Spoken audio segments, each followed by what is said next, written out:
오늘도 말씀의 은혜와 기도응답의 은혜가 넘치시기를 소원합니다. 함께 묵상하실 말씀은 역대하 34장 1절에서 13절 말씀입니다. 같이 말씀 읽겠습니다. 요시야가 왕위에 오를 때에 나이가 8세라 예루살렘에서 31년 동안 다스리며 여호와 보시기에 정직하게 행하여 그의 조상 다윗의 길로 걸으며 좌우로 치우치지 아니하고 아직도 어렸을 때 곧 왕위에 있은 지 8년에 그의 조상 다윗의 하나님을 비로소 찾고 제20년에 유다와 예루살렘을 비로소 정결하게 하여 그 산당들과 아세라 목상들과 가로 새긴 우상들과 부어 만든 우상들을 제거하여 버리매 무리가 왕 앞에서 바알의 제단들을 헐었으며 왕이 또 그 제단 위에 높이 달린 태양상들을 짓고 또 아세라 목상들과 가로 새긴 우상들과 부어 만든 우상들을 빻아 가루를 만들어 제사하던 자들의 무덤에 뿌리고 제사장들의 뼈를 제단 위에서 불살라 유다와 예루살렘을 정결하게 하였으며 또 므낫세와 에브라임과 시몬과 납달리까지 사면 황폐한 성읍들에도 그렇게 행하여 제단들을 허물며 아세라 목상들과 아로 새긴 우상들을 빻아 가루를 만들며 온 이스라엘 땅에 있는 모든 태양상을 짓고 예루살렘으로 돌아왔더라. 요시야가 왕위에 있은 지 18째 해에 그 땅과 성전을 정결하게 하기를 마치고 그의 하나님 여호와의 전을 수리하려 하여 아살랴의 아들 사반과 시장 마아세야와 서기관 요아스의 아들 요아를 보낸지라. 그들이 대제사장 힐기야에게 나아가 전에 하나님의 전에 헌금한 돈을 그에게 주니 이 돈은 문을 지키는 레위 사람들이 므낫세와 에브라임과 남아있는 모든 이스라엘 사람과 온 유다와 베냐민과 예루살렘 주민들에게서 거둔 것이라.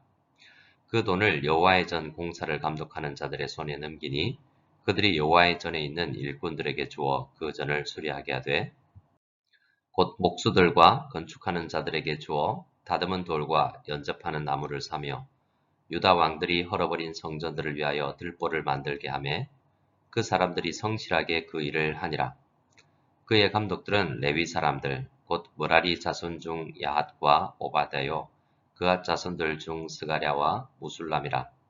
다 그 일을 감독하고 또 악기에 익숙한 레위 사람들이 함께하였으며 그들은 또 목독군을 감독하며 모든 공사 담당자를 감독하고 어떤 레위 사람은 서기와 관리와 문지기가 되었더라. 아멘. 역대하 34장과 35장은 남유다의 가장 신실한 왕이라고 할 수 있는 요시야 왕에 대해서 이야기하는 부분입니다.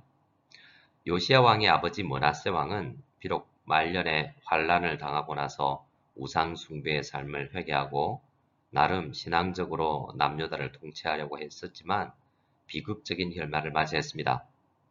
그의 신하들의 손에 의하여 죽임을 당하고 말았던 것이죠. 그리하여 요시야는 8살이라는 어린 나이에 아버지 므낫세를 이어서 남유다의 왕이 됩니다. 31년 동안 남유다를 다스린 요시야 왕은 여호와 보시기에 정직하게 행한 사람으로 평가되는 왕입니다. 역대기 저자는 그의 신실함을 표현하면서 그의 조상 다윗의 길로 걸으며 좌우로 치우치지 아니한 삶을 살았다라고 기록하고 있습니다. 역대기에서 바른 신앙의 기준이 되는 다윗처럼 살았다라고 말하고 있고 좌우로 치우치지 않은 삶이란 하나님의 말씀대로 살았다라는 말입니다. 우리는 연약해서 우리의 감정에 치우치기가 쉽죠. 그리고 세상이 흘러가는 방향으로 떠내려가기 좋은 쉬운 존재들입니다. 그런데 요시야 왕은 왕으로 통치하는 공무에 있었으나 개인적인 삶에 있었으나 하나님 말씀을 기준으로 좌우를 분별하여 말씀이 인도하는 대로 삶을 살았다라는 것입니다. 1절과 2절에서는 전체적으로 요시야의 삶에 대해서 평가를 했다면 3절부터는 그의 인생에서 중요한 순간을 몇 부분 소개하면서 구체적으로 그가 어떻게 말씀의 다스림을 받는 삶을 살았는지 설명합니다. 우선 그가 왕위에 있은 지 8년이 되는 해에 요시야가 어떤 일을 했는지 말하는데요. 8살에 그가 왕이 되었으니 왕이 된 지 8년이라면 그의 나이 16살이 되는 해를 말하는 것입니다. 요시야가 16살 때 그의 조상 다윗의 하나님을 비로소 찾았다라고 합니다. 아버지 므낫세는 오랜 기간 우상을 숭배하는 삶을 살다가 나이가 들어서 환난을 당한 이후에 그제서야 여호와께서 하나님이신 줄을 알았었지요. 그런데 요시야는 약관의 나이가 되지 않은 16살 청소년 시절에 인격적으로 하나님을 만나고 본격적인 신앙생활을 시작했다고 합니다. 그리고 역대기 저자는 이때 요시야의 나이가 아직도 어렸을 때라고 표현합니다. 어떤 면에서 16살은 어린 나이는 아니라고 할 수도 있습니다. 역대기 기자가 다윗의 하나님을 찾은 그의 나이가 어리다라고 표현한 것은 아마도 그 나이 또래에서는 보기 힘든 및 신실한 믿음으로 진지하게 신앙생활을 했다는 의미일 것입니다. 또한 성경은 우리에게 16살의 나이라면 비록 어리기는 하지만 충분히 스스로 독립적인 신앙생활을 할 수 있는 나이라고 말하는 것이기도 합니다. 오늘날 16살이면 중학생인데요. 이 말씀을 묵상하면서 우리 교회 청소년 아이들을 생각해 봅니다.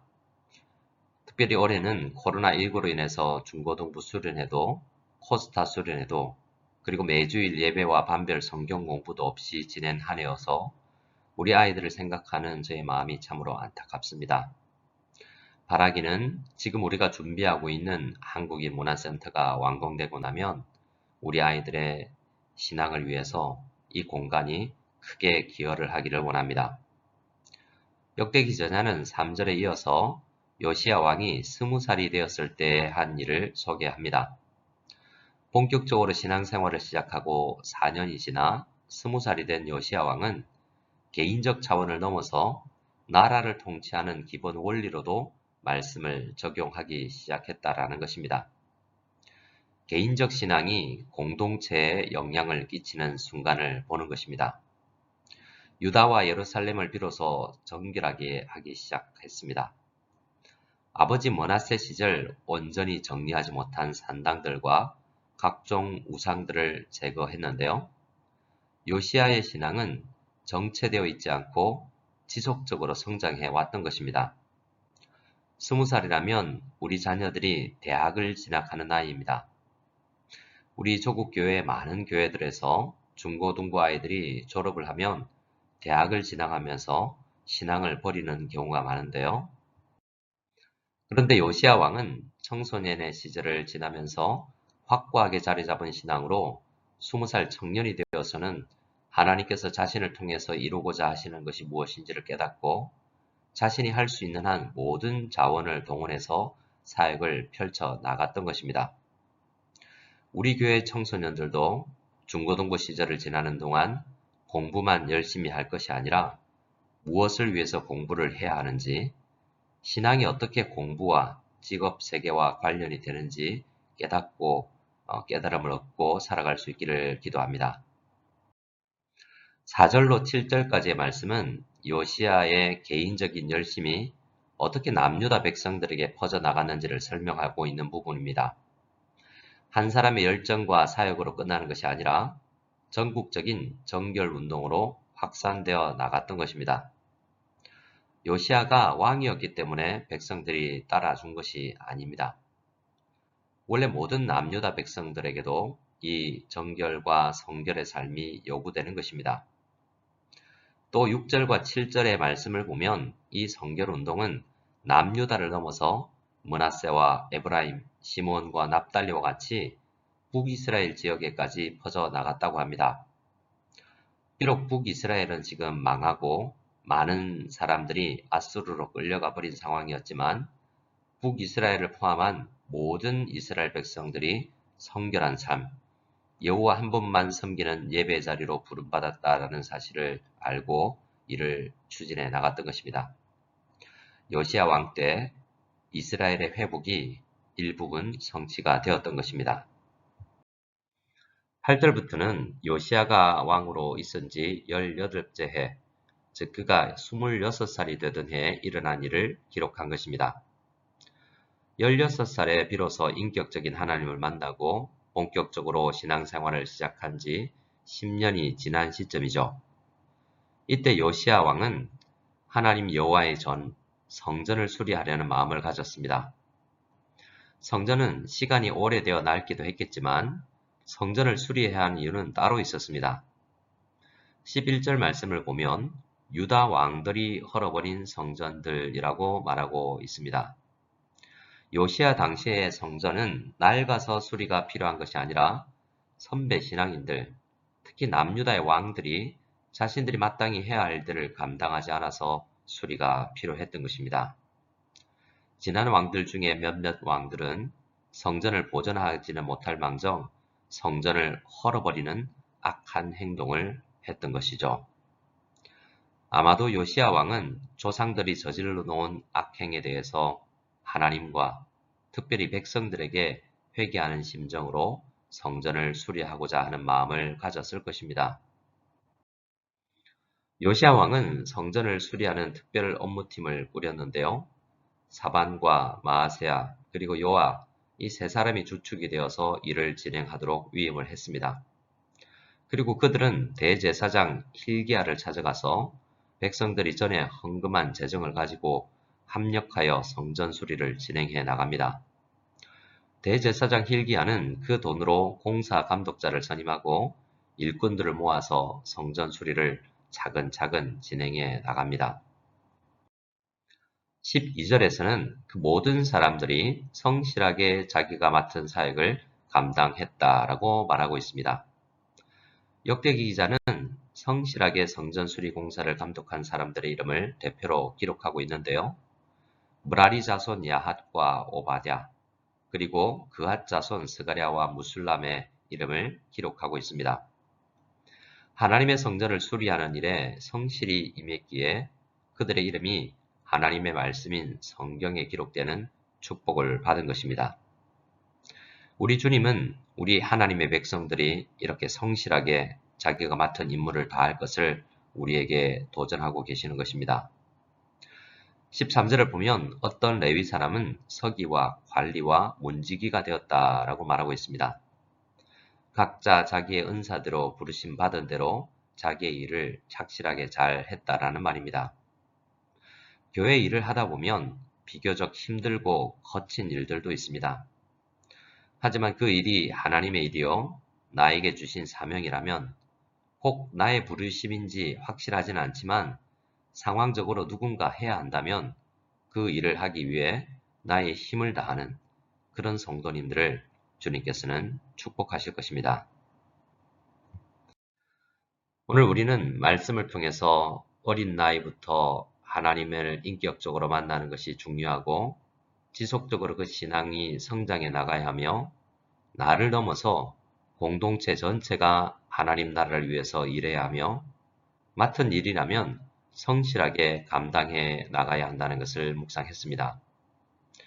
우리 무성연합교회는 지금 모든 성도님들이 동참해야 할 일이 있습니다. 그것은 바로 문화센터 건립을 위해 기도하는 것과 삼자교회와의 협상이 잘 되는 일을 위해서 기도하는 것입니다. 또 안전하게 예배드릴 수 있는 모든 여건이 확보되기를 위해서 기도해야 하겠습니다. 이 모든 일에 오늘 이 아침에도 우리 성도님들이 기도로 동참해 주실 줄 믿습니다. 우리 함께 주기도문 드리겠습니다.